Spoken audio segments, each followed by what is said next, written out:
বিসমিল্লাহির রহমানির রহিম। আসসালামু আলাইকুম। রাবার কেমিস্ট্রিতে আমার সকল ছাত্রছাত্রীকে সালাম এবং শুভেচ্ছা জানিয়ে শুরু করছি কেমিস্ট্রি সপ্তম অধ্যায়ের পাঠ আলোচনার দ্বিতীয় পাঠ। আজকে আমি আলোচনা করব জারণ বিজারণ বিক্রিয়া রিডক্স। এখানে রয়েছে সংযোজন, বিয়োজন, প্রতিস্থাপন, দহন এবং নন রিডক্স। এখানে রয়েছে প্রশমন, অধঃক্ষেপণ। জারণ বিজারণ বিক্রিয়া, যে বিক্রিয়ায় আমি আমার পার্ট 1-এ বলেছি জারণ বিজারণ বিক্রিয়া কি, যে বিক্রিয়ায় ইলেকট্রনের আদান প্রদান ঘটে তাকে জারণ বিজারণ বিক্রিয়া বলে। এখানে বিক্রিয়ক, এখানে জারণ বিজারণ বিক্রিয়াটি আসলে দুইটি অর্ধাংশে বিভক্ত। প্রথম অর্ধাংশে বিক্রিয়ক ইলেকট্রন ত্যাগ করে এবং দ্বিতীয় অর্ধাংশে অপর বিক্রিয়ক ওই বিক্রিয়কের ত্যাগকৃত ইলেকট্রনটি গ্রহণ করে। তো জারণ বিজারণ বিক্রিয়া, জারণ অর্ধ বিক্রিয়া, বিজারণ অর্ধ বিক্রিয়া, একসাথে জারণ বিজারণ বিক্রিয়া। যেমন আমরা যদি ক্লোরিনকে বা সোডিয়ামকে কল্পনা করি উদাহরণ হিসেবে, যেমন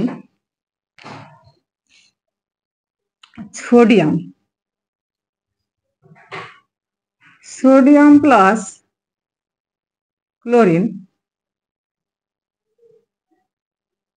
এই বিক্রিয়ায় আমরা কি পাই?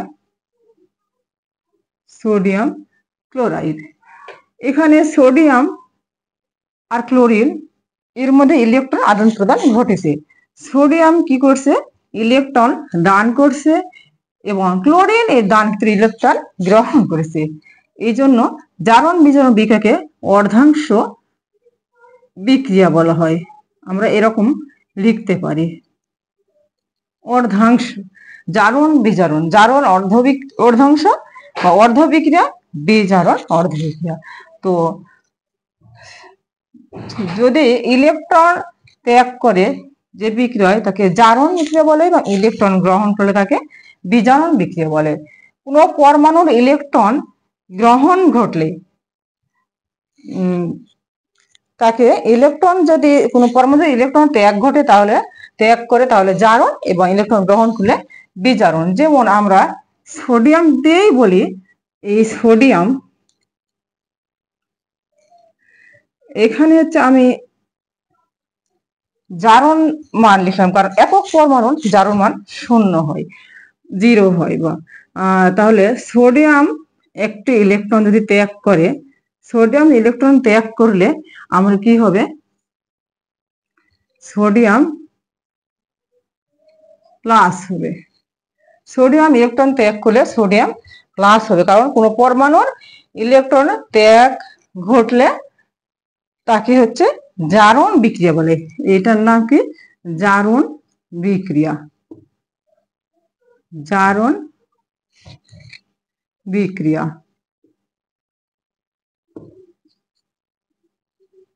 জারণ বিক্রিয়া। আবার ক্লোরিন,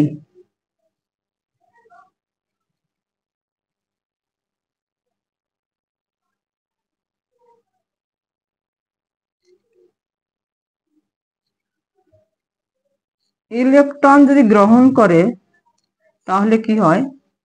ক্লোরিন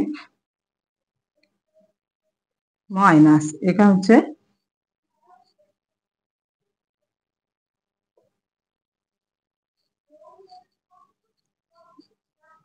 বিজারণ বিক্রিয়া।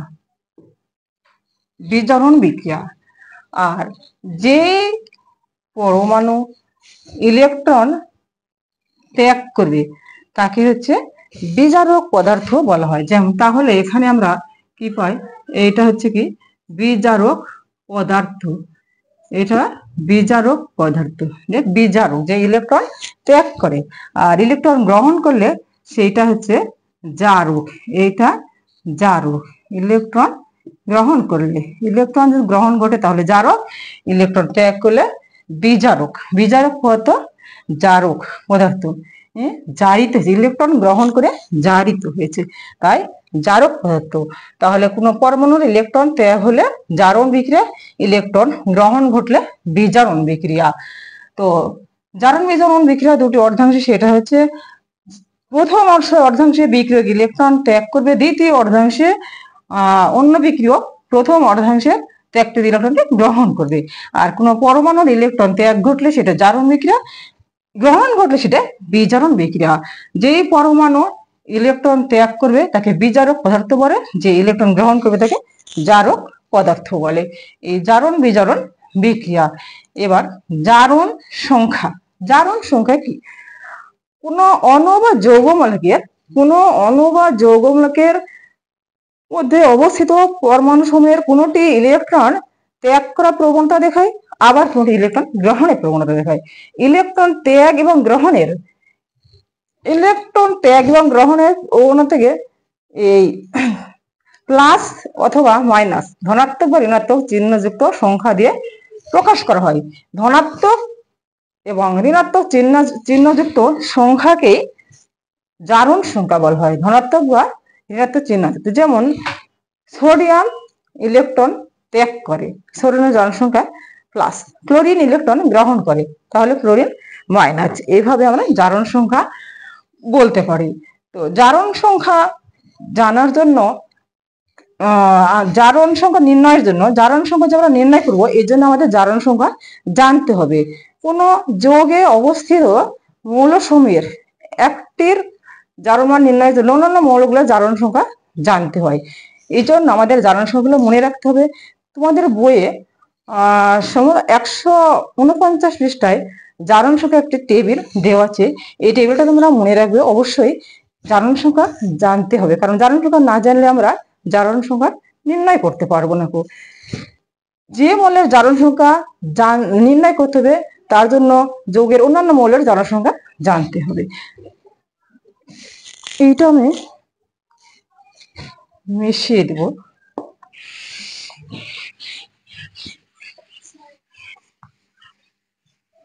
জারণ সংখ্যা আমরা কিভাবে নির্ণয় করব? জারণ সংখ্যা নির্ণয়, কোন যৌগে অবস্থিত মৌলসমূহের জারণ সংখ্যা নির্ণয়ের জন্য অন্যান্য মৌলের জারণ সংখ্যা জানতে হয়।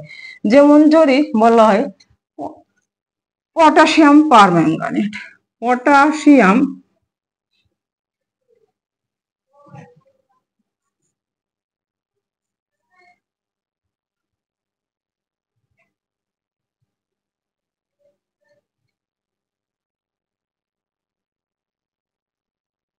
এর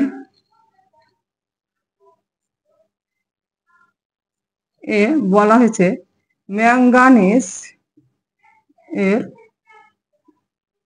জারণ সংখ্যা নির্ণয় করো। পটাশিয়াম পারম্যাঙ্গানেট এ ম্যাঙ্গানিজের জারণ সংখ্যা নির্ণয় করো। আমরা দুভাবে করতে পারি।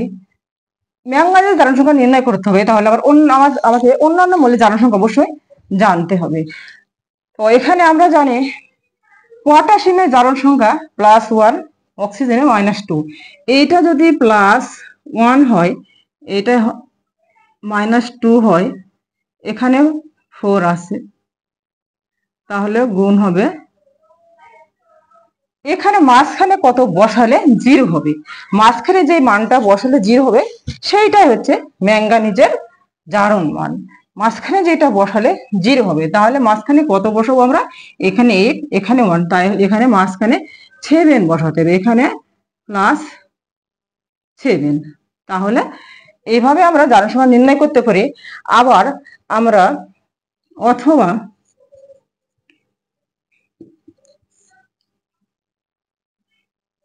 আমরা যেই মৌলটির জারণ সংখ্যা নির্ণয় করতে হবে সেটির জারণ সংখ্যা ধরে নিয়ে করতে পারি, সেটির জারণ সংখ্যা ধরে নিয়ে করতে পারি।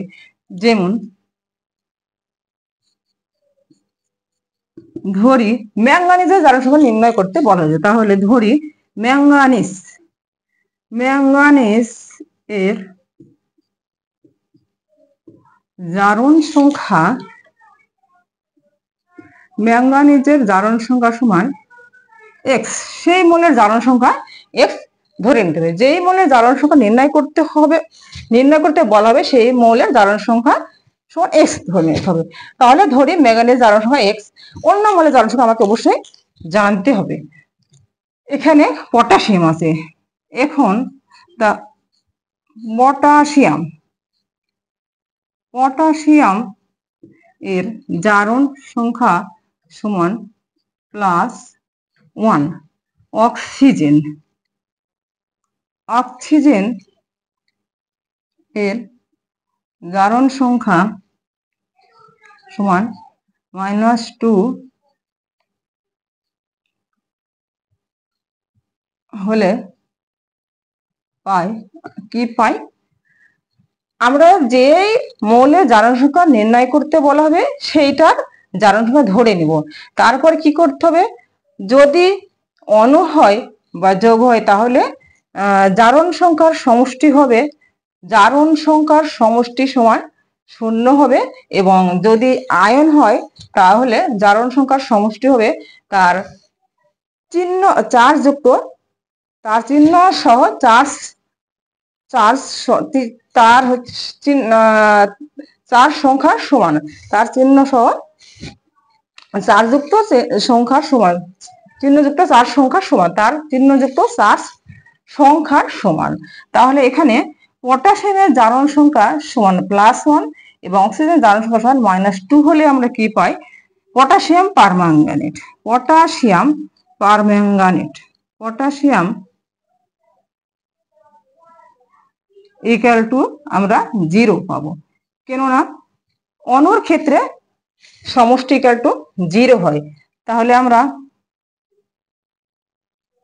পটাশিয়াম +1, ম্যাঙ্গানিজ ধরে নেওয়া হয়েছে এক্স, প্লাস অক্সিজেন -2, অক্সিজেন আছে 4টা, =0। আবার এখানে +1 x, এখানে -8 =0, বা x +7, অতএব x +7। এই হচ্ছে আমাদের জারণ মান। আমরা দুই পদ্ধতিতে করতে পারি, এটা অথবা এইটা, আমরা যেটা আমাদের ভালো মনে হয়, আমাদেরকে যেটা সহজ মনে হয় আমরা সেটা করব, কোনো সমস্যা নাই। যদি আয়ন হয় তাহলে আয়নের ক্ষেত্রে আমি কি বলছি, চার্জযুক্ত সংখ্যার সমষ্টি হবে চার্জযুক্ত সংখ্যার সমান।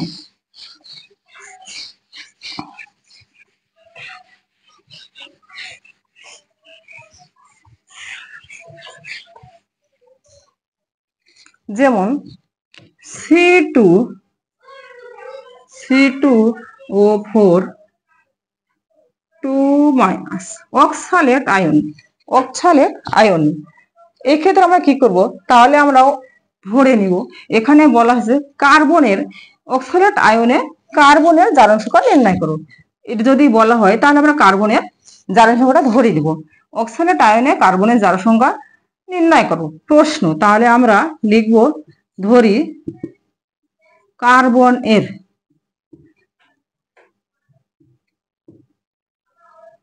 জারণ সংখ্যা সমান x, অক্সিজেনের জারণ সংখ্যা সমান -2। তাহলে আমি কি বললাম, আয়নের ক্ষেত্রে সমষ্টি চার্জযুক্ত সংখ্যার সমান, তাহলে এত সমান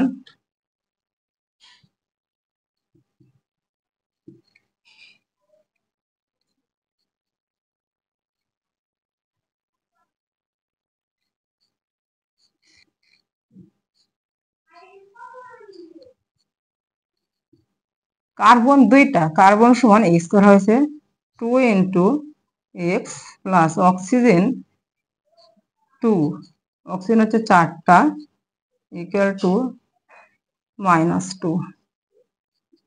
2x - 8 = -2, 2x equal to -2 over plus বা ইকুয়াল টু 6 বা x ইকুয়াল টু 6/3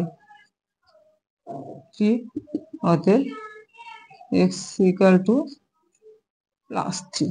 এই হচ্ছে জারণ সংখ্যা নির্ণয়। আমরা দুভাবে করতে পারবো জারণ সংখ্যা নির্ণয়।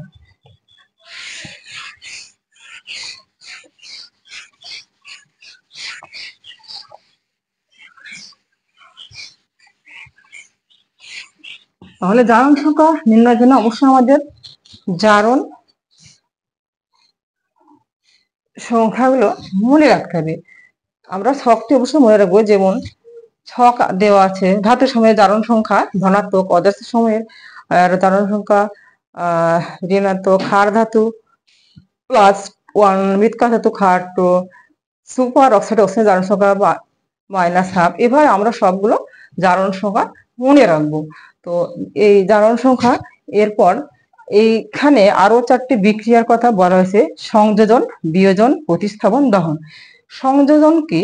সংযোজন হচ্ছে দুই বা ততোধিক পদার্থ একসাথে বিক্রিয়া করে একটি নতুন পদার্থ তৈরি করে। দুই বা ততোধিক পদার্থ বা একাধিক পদার্থ বিক্রিয়া করে একটি নতুন পদার্থ তৈরি করে। একাধিক যৌগ বা মৌল বিক্রিয়া করে একটা নতুন যৌগ তৈরি করে। এটা হচ্ছে সংযোজন বিক্রিয়া।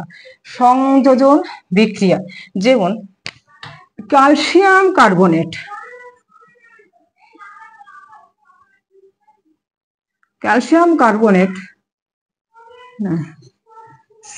Calcium oxide plus carbon dioxide, আমরা ক্যালসিয়াম কার্বনেট পাবো। সংযোজন বিক্রিয়া একসাথে করেছে ক্যালসিয়াম, এইটা আমাদেরকে নামে বলে দিচ্ছে যে এটাদের কি বোঝাচ্ছে। তার মানে দুই বা ততোধিক পদার্থ একসাথে হয়েছে, সংযুক্ত হয়েছে, একসাথে হয়েছে। দুই বা ততোধিক পদার্থ একসাথে হয়েছে, ক্যালসিয়াম কার্বনেট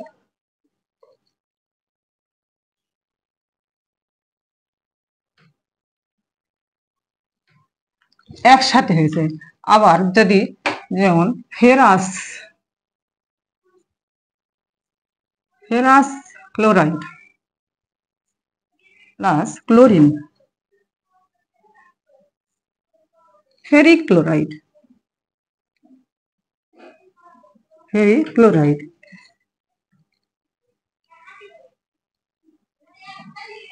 এখানে ক্লোরিন দুইটা 4টা, এখানে ক্লোরিন 3টা, তাহলে যদি আমরা এখানে 2 গুণ 4টা সমতাকরণ। আবার হচ্ছে নাইট্রোজেন প্লাস হাইড্রোজেন এর বিক্রিয়ায় আমরা কি পাই? অ্যামোনিয়া। এখানে হচ্ছে নাইট্রোজেন 2টা, এখানে 2 দিয়ে গুণ করতে হবে, তাহলে হাইড্রোজেন 6টা, এখানে হাইড্রোজেন 6টা সমতাকরণ। তো এখানে কিছু কথা, এই সবই হচ্ছে সংযোজন বিক্রিয়া। তো এখানে যৌগ এবং যৌগ মিলে যৌগ হয়েছে, এখানে যৌগ মৌল মিলে যৌগ, এখানে মৌল যৌগ তৈরি হয়েছে। যদি মৌল অর্থাৎ মৌল যুক্ত হয়ে যৌগ গঠন করে, যদি যে বিক্রিয়ায় মৌল যৌগ, এটা সংযোজন বিক্রিয়া ঠিকই, সবই সংযোজন বিক্রিয়া, কিন্তু সংযোজন বিক্রিয়ায় যদি শুধু মৌল যুক্ত হয়ে যৌগ গঠন করে, শুধু মৌল যুক্ত হয়ে যৌগ গঠন করলে যে বিক্রিয়া হয় তাকে আবার সংশ্লেষণ বিক্রিয়া বলে। এখানে মৌল সংশ্লেষণ বিক্রিয়া বলা হয়, এটা সংশ্লেষণ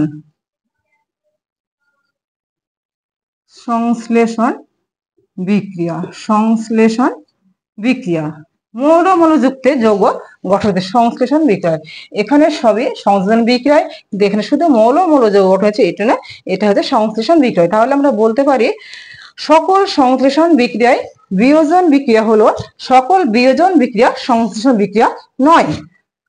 এই হচ্ছে আমাদের সংযোজন বিক্রিয়া। এবার বিয়োজন বিক্রিয়া।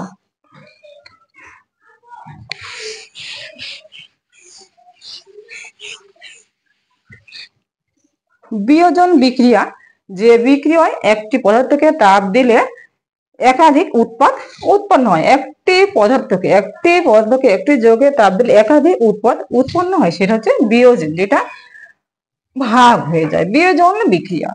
যেমন যদি ক্যালসিয়াম কার্বনেটকে তাপ দিই আমরা, ক্যালসিয়াম কার্বনেটকে তাপ দিলে কি হবে, calcium oxide plus carbon dioxide, আমরা কি পাবো, calcium oxide carbon die oxide. আবার ফসফরাস পেন্টাক্লোরাইড তাপ দিলে কি হবে, ফসফরাস ট্রাইক্লোরাইড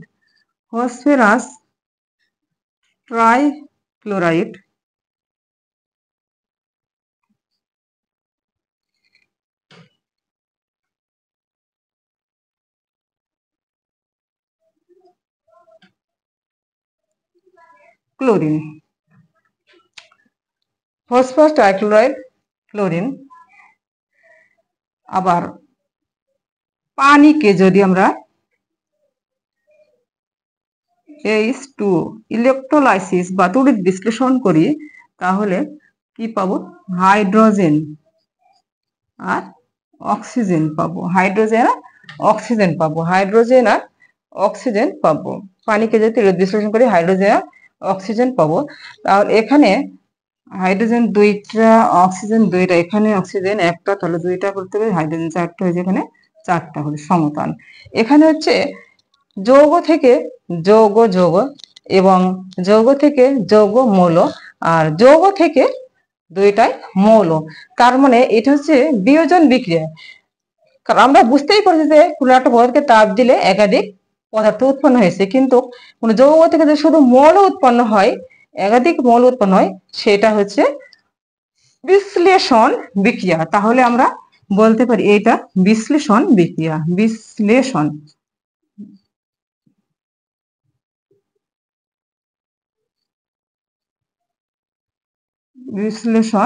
বিক্রিয়া সবই আমাদের বিয়োজন বিক্রিয়া, কিন্তু এখানে যৌগ থেকে শুধু মৌল উৎপাদন হয়েছে, তাই এটা হচ্ছে বিশ্লেষণ বিক্রিয়া। তাহলে আমরা কি বলতে পারি, আমরা বলতে পারি যে সকল বিশ্লেষণ বিক্রিয়া বিয়োজন বিক্রিয়া হলো, সকল বিয়োজন বিক্রিয়া বিশ্লেষণ বিক্রিয়া নয়। এবার প্রতিস্থাপন মানে আমরা বুঝতেই পারছি, এখানে কারো সক্রিয়তা সিরিজ, এখানে হচ্ছে কোনো মৌলের সক্রিয়তা কম আর কোনটা বেশি, তার মানে বেশি সক্রিয়তা যার, সে কম সক্রিয় মৌলকে সরিয়ে নিজেই তার জায়গাটা দখল করে নিবে।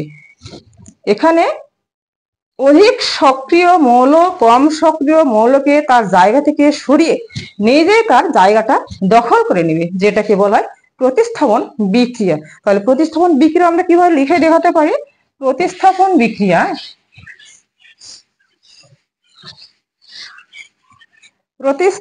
বিক্রিয়া যেমন জিঙ্ক প্লাস সালফিউরিক অ্যাসিড এর বিক্রিয়ায় zinc sulphate plus zinc sulphate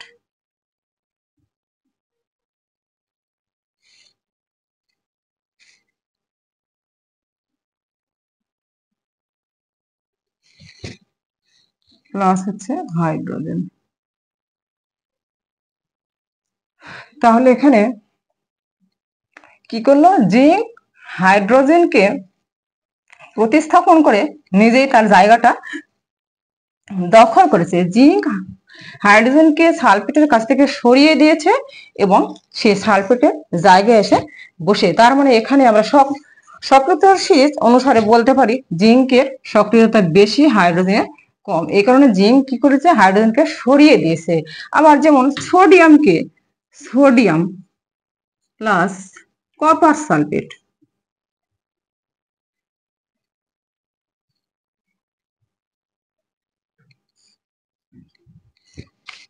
sodium sulphate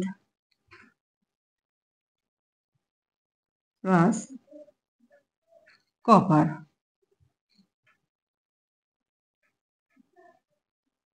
এখানেও একই ঘটনা। এখানে সোডিয়াম কি করেছে, কপার সালফেট, কপারকে সরিয়ে দিয়েছে এবং সালফেটের পাশে সে নিজে বসে তার কপারের জায়গাটা দখল করেছে। তার মানে কপারকে প্রতিস্থাপন করেছে। কি করেছে, কপারকে প্রতিস্থাপন করেছে জিঙ্ক, কপারকে প্রতিস্থাপন করেছে করে নিজেই তার জায়গা দখল করছে। তাহলে এটা প্রতিস্থাপন বিক্রিয়া। এটা হচ্ছে কি প্রতিস্থাপন বিক্রিয়া। প্রতিস্থাপন বিক্রিয়া, এখানে কপার এখানে হাইড্রোজেনকে সরিয়ে দিয়েছে এবং এই সোডিয়াম আর এই জিঙ্ক তাদের জায়গাটা নিয়েছে, কারণ ওদের সক্রিয়তা, ওরা বেশি সক্রিয়, ওরা কম সক্রিয়, সহজ দুর্বল। তো হচ্ছে এই হচ্ছে প্রতিস্থাপন বিক্রিয়া। এবার বলবো দহন বিক্রিয়া। দহন বিক্রিয়া কি, কোনো মৌল বা যৌগকে বাতাসের অক্সিজেনের উপস্থিতিতে পুড়িয়ে, কোনো মৌল বা যৌগকে বাতাসের অক্সিজেনের উপস্থিতিতে পুড়িয়ে, কোনো মৌল বা যৌগকে বাতাসের অক্সিজেনের উপস্থিতিতে পুড়িয়ে যদি তার উপাদানকে মৌলের অক্সাইডে পরিণত করা যায় বা মৌলের অক্সাইডে পরিণত করার প্রক্রিয়াকে দহন বিক্রিয়া বলা হয়। দহন বিক্রিয়া সবসময় তাপ উৎপন্ন হয়। তাহলে দহন বিক্রিয়া, যেমন মিথেনকে যদি অক্সিজেনের বাতাসের অক্সিজেনে পুড়ানো হয় তাহলে আমরা কি পাই, তাহলে আমরা কার্বন ডাই অক্সাইড এবং জলীয় বাষ্প আর তাপ পাই। একইভাবে যেমন অন্যান্য মৌল, যেমন carbon plus oxygen, sulphur, oxygen, phosphorus plus oxygen, sodium plus oxygen, magnesium plus, এরকম যে কোনো মৌলকে আমরা বাতাসের অক্সিজেনে যদি পোড়াই তাহলে আমরা কি পাবো, এটা হচ্ছে অক্সাইড উৎপন্ন হবে এবং তাপ উৎপন্ন, অক্সাইড এবং তাপ। তাহলে আমরা এখানে কি পাচ্ছি, কার্বন ডাই অক্সাইড আর তাপ পাবো। Carbon die oxide, sulphur die oxide plus তাপ, ফসফরাস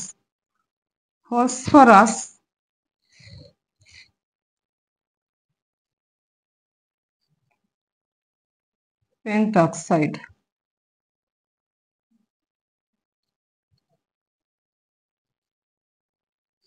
প্লাস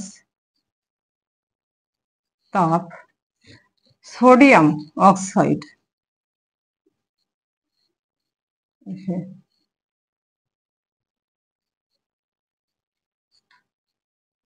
প্লাস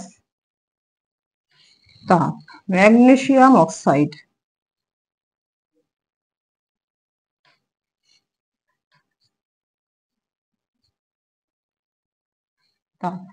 আমরা যে কোনো মৌলকে যদি বাতাসের অক্সিজেনে পোড়াই তাহলে আমরা সেটা কি পাবো, সেটা হচ্ছে অক্সাইডে পরিণত হবে এবং তাপ উৎপন্ন হবে। মৌলের অক্সাইডে পরিণত হবে এবং তাপ উৎপন্ন হবে। এটা হচ্ছে আমাদের দহন বিক্রিয়া। এগুলো সবগুলাই দহন বিক্রিয়ার উদাহরণ। এখানে কিন্তু দহন বিক্রিয়া আবার এটাকে সংশ্লেষণ বিক্রিয়াও বলা যাবে বা বিয়োজন বিক্রিয়াও বলা যায়, কারণ এখানে বিয়োজন না, সংশ্লেষণ বা সংযোজন, কারণ এখানে দুইটা মৌল থেকে একটা যোগ হয়েছে। এখানে হচ্ছে দুইটা মৌল থেকে যোগ হয়েছে, তার দুইটা মৌল থেকে যোগ হলে আমরা সংশ্লেষণ বিক্রিয়া বা সংযোজন বিক্রিয়া বলতে পারি। তাহলে এটা দহন বিক্রিয়া আর সংশ্লেষণ বা সংযোজন বিক্রিয়াও বটে। তো এই সংযোজন, বিয়োজন, প্রতিস্থাপন, দহন বিক্রিয়া। এবার বলবো নন রিডক্স বিক্রিয়া। নন রিডক্স বিক্রিয়া হচ্ছে যেখানে ইলেকট্রনের কোনো আদান প্রদান ঘটে না, যেখানে ইলেকট্রনের আদান প্রদান ঘটে না, আয়নের পরিবর্তন হয় না, আয়নের কোনো মানের পরিবর্তন হয় না, নন রিডক্স যেটা। এখানে দুইটি বিক্রিয়া আছে, যেমন প্রশমন ও অধঃক্ষেপণ। প্রশমন বিক্রিয়া কি, প্রশমন বিক্রিয়া হচ্ছে আমরা সবাই জানি বা যে কোনো অ্যাসিডকে ক্ষারের সাথে বিক্রিয়া করলে অ্যাসিড এবং ক্ষারের বিক্রিয়ায় লবণ এবং পানি উৎপন্ন হয়।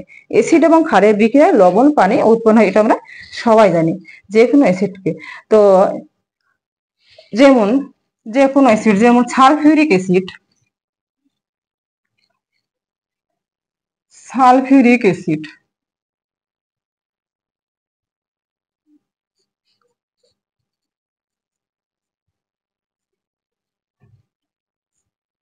প্লাস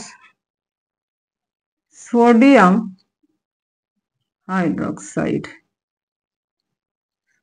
আবার যে কোনো অ্যাসিড, যদি ফসফরিক অ্যাসিড বলি H3PO4 magnesium oxide,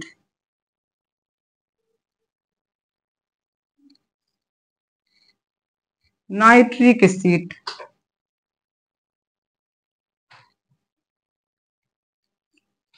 HNO3 plus calcium oxide, hydrochloric acid plus zinc hydroxide. এর বিক্রিয়ায় আমরা কি কি পাবো?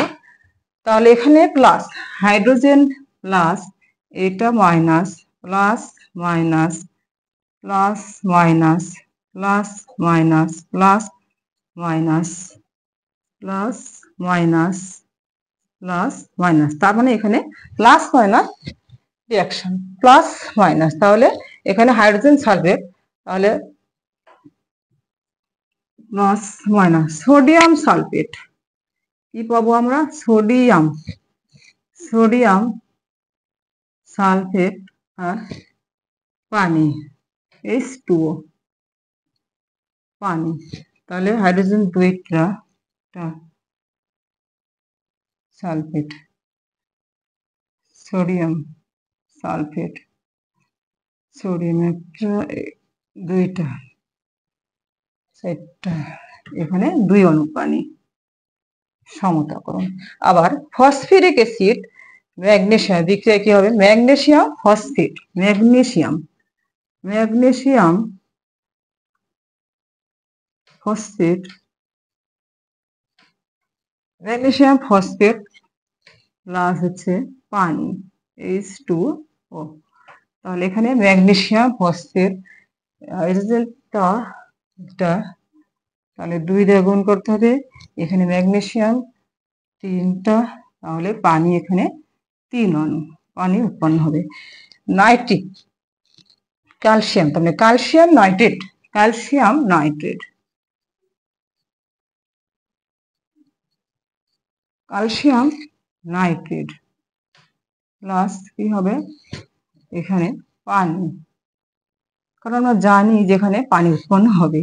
তাহলে এখানে ক্যালসিয়ামটা এখানে 1 অণু পানি উৎপন্ন হবে।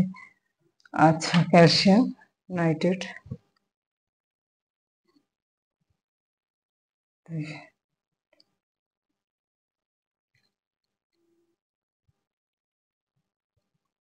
অক্সিজেন টক্সিন আছে।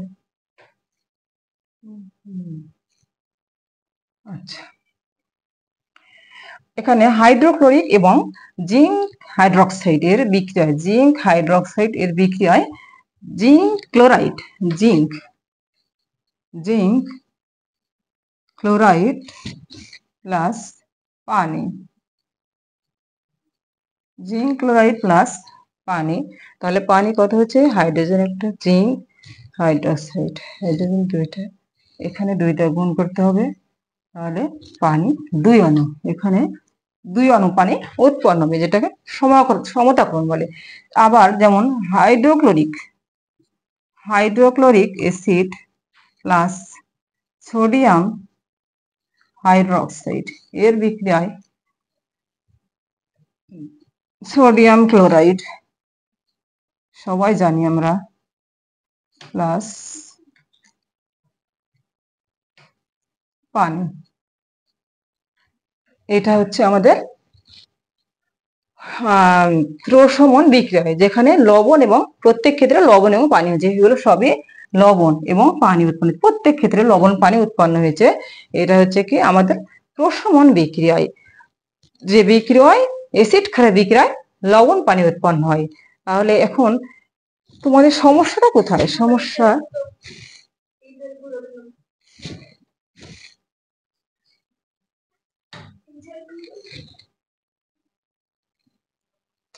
হচ্ছে লবণ পানি উৎপন্ন হয়, এই বিক্রি হয়। এখন সমস্যাটা তোমরা যদি এখানে প্রশ্ন করো এখানে কেন 2 হলো, এখানে কেন 3 হলো, এখানে কেন 3, তাহলে আমি কি বলবো, তাহলে তোমাকে অনেক নিচে যেতে হবে। তাহলে অষ্টম শ্রেণী অষ্টম অধ্যায়ে সংকেত লেখার নিয়ম আছে, ওইখানে কিন্তু যেতে হবে, কারণ এটা হচ্ছে সংকেত লেখার নিয়ম। যদি তোমরা বলো এখানে সোডিয়াম সালফেট, এখানে কেন 2 হয়েছে, তো যদি বলে এখানে পানি 2 অণু কেন হয়েছে, তাহলে আমরা হচ্ছে বলবো সোডিয়াম সালফেট। এটা যেমন এখানে হচ্ছে সোডিয়াম, সোডিয়াম আর হচ্ছে সালফেট। সোডিয়ামের যোজনী 1, সালফেটের 2। যখন আমরা সংকেত লিখবো তখন যোজনীটা এক্সচেঞ্জ করে লিখতে হয়। তাহলে এখানে সোডিয়াম 1 এখানে যাবে, সালফেটের 2টা এখানে আসবে, তাহলে কি হবে সোডিয়াম সালফেট। এটা হচ্ছে যোজনী লেখার নিয়ম। এই কারণে আমাদের যদি বলো জিঙ্ক ক্লোরাইড, জিঙ্ক ক্লোরাইড, তাহলে কি হবে জিঙ্ক, যেমন জিঙ্ক এর যোজনী কত 2, ক্লোরিন এর যোজনী 1, ক্লোরিন এর যোজনী 1। তাহলে আমরা যোজনী লেখার সময় কি করব, এক্সচেঞ্জ করব। তাহলে এক্সচেঞ্জ করলে কি হবে, জিঙ্ক এখানে আসবে, ক্লোরিন 2 এখানে যাবে, তাহলে কি হবে এখানে হবে কি জিঙ্ক ক্লোরাইড, এখানে 2টা চলে আসবে। এই কারণে এখানে আমাদের 2, 3 এগুলো তোমাদের প্রশ্ন হতে পারে। তাই এই জন্য আমি বলি যে কেমিস্ট্রিতে ভালো করতে গেলে প্রত্যেকটা অধ্যায়কে ভালো করতে, প্রত্যেকটা অধ্যায় ভালোভাবে শিখতে, প্রত্যেকটা অধ্যায় না, প্রত্যেকটা টপিক বইয়ের প্রত্যেকটা লাইন পড়তে হবে, কোনো লাইন বাদ দেওয়া যাবে না। কারণ এই জায়গায় এসে আমরা যদি প্রশ্ন করি কেন এখানে 2 হলো, কেন 3 হলো, সংকেত লেখার নিয়ম জানি না, তাহলে আমাদের অনেক পিছনে যেতে হবে। এই জন্য শুরু থেকে শেষ পর্যন্ত এই জিনিসগুলো তোমাদের সারা জীবন দরকার। এই জন্য কেমিস্ট্রিতে সুন্দরভাবে শিখতে হলে খুঁটিনাটি সবকিছু শিখতে হবে, কোনো কিছু বাদ দেওয়া যাবে না, কারণ এটা একটিকে ছাড়া আরেকটিতে কখনোই সম্ভব নয়। তো এই হচ্ছে প্রশমন বিক্রিয়া। এবার অধঃক্ষেপণ বিক্রিয়ায়, অধঃক্ষেপণ বিক্রিয়া হচ্ছে কি, তো যে বিক্রিয়ায় কোনো বিক্রিয়ক বিক্রিয়া করার পর পাত্রের তলায় অধঃক্ষিপ্ত পড়ে, তলানি হিসেবে জমা থাকে, সেটাই হচ্ছে অধঃক্ষেপণ বিক্রিয়ায়। বিক্রিয়কের মধ্যে কোনোটি পাত্রের তলায় কঠিন তলানি হিসেবে পাত্রের তলায় জমা থাকে, এই তলানিটাই হচ্ছে অধঃক্ষিপ্ত হয়, যেটাকে অধঃক্ষেপণ বিক্রিয়া বলা হয়। অধঃক্ষেপণ বিক্রিয়া যেমন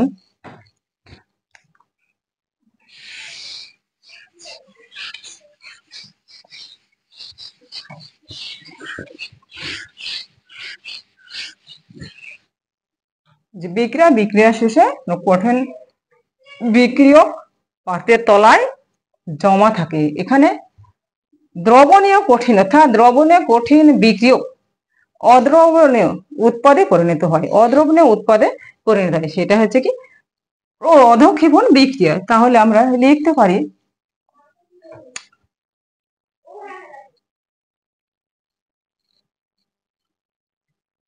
যেমন sodium sulphate plus barium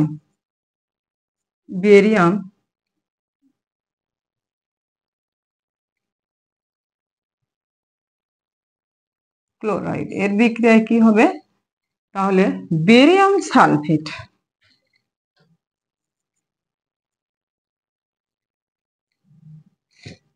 sodium chloride plus sodium chloride, barium sulphate sodium chloride, এইটা কি হবে, এইটা হচ্ছে অধঃক্ষিপ্ত হবে পাত্রের তলায়, এটা হচ্ছে পাত্রের তলায় তলানি হিসেবে জমা বেরিয়াম সালফেট অধঃক্ষিপ্ত হবে। তাহলে sodium sulphate plus barium chloride, এর বিক্রিয়া কি উৎপন্ন হবে, barium sulphate plus sodium chloride, এবং বেরিয়াম সালফেটটা অধঃক্ষিপ্ত হবে। এটাই হচ্ছে অধঃক্ষেপণ বিক্রিয়া। এখানে ইলেকট্রনের কোনো আদান প্রদান ঘটে না, অর্থাৎ নন রেডক্স বিক্রিয়া, যেটা নন রেডক্স বিক্রিয়ায় ইলেকট্রনের কোনো আদান প্রদান ঘটায়, এটা শুধু বিক্রিয়া অংশগ্রহণ করে, এরা জায়গা চেঞ্জ করে, কিন্তু এখানে আয়ন বা ইলেকট্রনের কোনো আদান প্রদান ঘটে না। এই জন্য ইলেকট্রনের আদান প্রদান ঘটে না, তাই আয়নের মানের কোনো পরিবর্তন হয় না, এখানে আয়নের মানের কোনো পরিবর্তন হয় না। বা ইলেকট্রনের কোনো আদান প্রদান ঘটে না। আয়নন পায়নের পরিবর্তন না হলে তাদেরকে দর্শক আয়ন বলা হয়। তো আমার আজকে আলোচনা এই পর্যন্তই। আমি এখানে শেষ করতে যাচ্ছি। আমি আশা করছি তোমরা আমার ভিডিওটা দেখছো বা দেখবে এবং আমাকে ইউটিউবের নিচে লিখবে। আমি আশা করি আমার জন্য দোয়া করো, আমি যেন সফল হতে পারি। অনেক আশা প্রত্যাশা নিয়ে আমি শুরু করেছি। তোমাদের সবার কাছে আমার আন্তরিক আন্তরিক মানে চাওয়া আর কি। তো আমার জন্য দোয়া করো এবং আমাকে লিখো, আমাকে কমেন্ট করো, ইউটিউবের নিচে লিখো, আমি যেন সফল হতে পারি এবং তোমাদের জন্য যেন কিছু তোমাদের উপকার আসবে এরকম কিছু শিখাতে পারি, সেই জন্য আমার জন্য দোয়া করো। এই আশা নিয়ে আজকে আমি এখানে শেষ করছি। তোমরা সবাই ভালো থেকো। খোদা হাফেজ, আসসালামু আলাইকুম।